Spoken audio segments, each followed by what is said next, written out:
વિસ્તારમાં silicon shoppers કરીને જે એરિયા છે ત્યાં આંગડિયા પેઢીમાં આજથી 3-3.5 મહિના પહેલાં એક લૂંટના પ્રયાસનો બનાવ બન્યો હતો.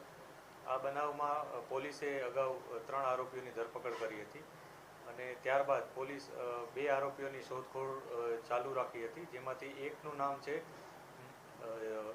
જોગેન્દ્ર ઉર્ફે જોગી ગૌડા. એ ઓરિસ્સાનો રહેવાસી છે. પોલીસને એની બાતમી મળી હતી.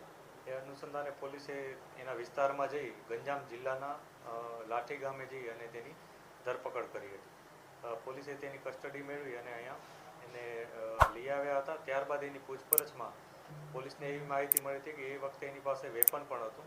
એ વેપનની અંગે એને પૂછતાછ કરી હતી તો વેપન એનું સચિનના રેલવે ટ્રેક પાસેથી એણે છુપાવી રાખ્યું હતું. એ વેપન પોલીસને મળી ગયું છે, પરંતુ એની સાથે જે 3 કાર્ટ્રીજ હતી એ કાર્ટ્રીજ હજી પોલીસને મળી નથી. એના માટે અમે ફર્ધર પોલીસ કસ્ટડીની પણ માંગણી કરીશું અને એ આધારે જો પોલીસને જે પણ વધુ વિગત મળશે અથવા વધુ જે મુદ્દામાલ મળશે એને કાયદેસર જમા લઈશું. અગાઉ કેટલા આરોપી પકડાયા હતા? હાલ જે આરોપી પકડાયો તેનો કોઈ માહિતી? અગાઉ કુલ 3 આરોપીઓ પકડાયા હતા અને હાલમાં જે આરોપી છે એના અગાઉના 2 ગુના છે કે જેમાં ઉધનામાં અને સચિનમાં એને લૂંટનો જ બનાવમાં એ સામેલ હતો. આ ઉપરાંત અન્ય એક આરોપી સાહિલ ઉર્ફે ગુડ્ડુ એ હજી પકડવાનો બાકી છે.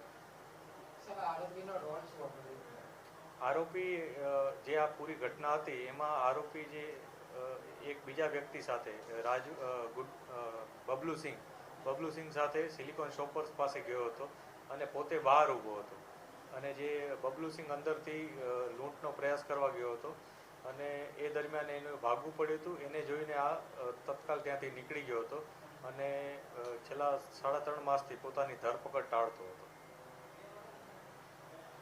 આરોપી એકબીજા સાથે કનેક્શનમાં કઈ રીતે આવે, કઈ રીતે કોઈ ગેંગ સાથે કનેક્ટેડ છે?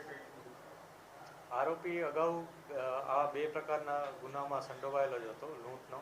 અને જ્યારે અમિત સિંઘે ઉર્ફે અનિલ રાજપૂત એણે એક કાવતરું બનાવ્યું હતું કે જેમાં એ કાવતરામાં એણે બબલુ સિંહને સામેલ કર્યો હતો અને આ લોકો એક ટોળકી બનાવી હતી જેમાંથી એ લોકોએ બિહારથી એક વેપન કબજે મેળવ્યું હતું.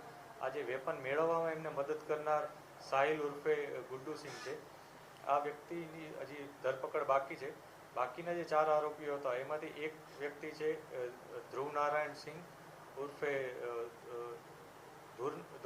સિંહ કરીને એક વ્યક્તિ છે ઉર્ફે ધીરુસિંહ. એણે ટીપ આપી હતી કે આ જગ્યાએથી તમે લૂંટ અથવા ચોરી કરી શકશો અને અહીંથી મોટો માલ તમને મળશે.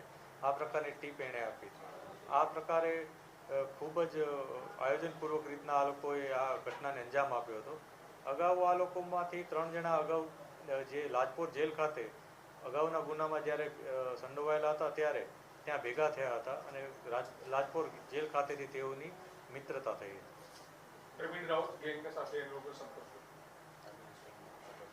અત્યારે જે માહિતી છે એ મુજબ અગાઉ જે પકડાયેલ વ્યક્તિ છે અમિત સિંહ ઉર્ફે અનિલ રાજપૂત, એ અગાઉ ખટોદરાના એક ગુનામાં હતો અને ત્યાંથી તે પ્રવીણ રાઉત નામના એક ભૂતપૂર્વ અત્યારે જેલમાં છે એ વ્યક્તિ સાથે જોડાયેલો હતો અને એની ગેંગના કોઈ માણસ તરીકે એનું કંઈ ને કઈ જગ્યાએ સંડોવણી હોવાનું પોલીસને પ્રાથમિક માહિતી છે. પોલીસ વધુ ઊંડાણપૂર્વક આ બાબતે તપાસ કરી રહી છે કે હજી ખરેખર એનો એક્ટિવ રોલ કેટલો હતો અને અન્ય કોઈ લોકો પણ આમાં આ ગેંગ સાથે સંકળાયેલા છે અથવા એમની પાસેથી કોઈ પણ જાતની મદદ મેળવી રહ્યા છે. એ બાબતે પોલીસ અત્યારે તપાસ કરી રહી છે.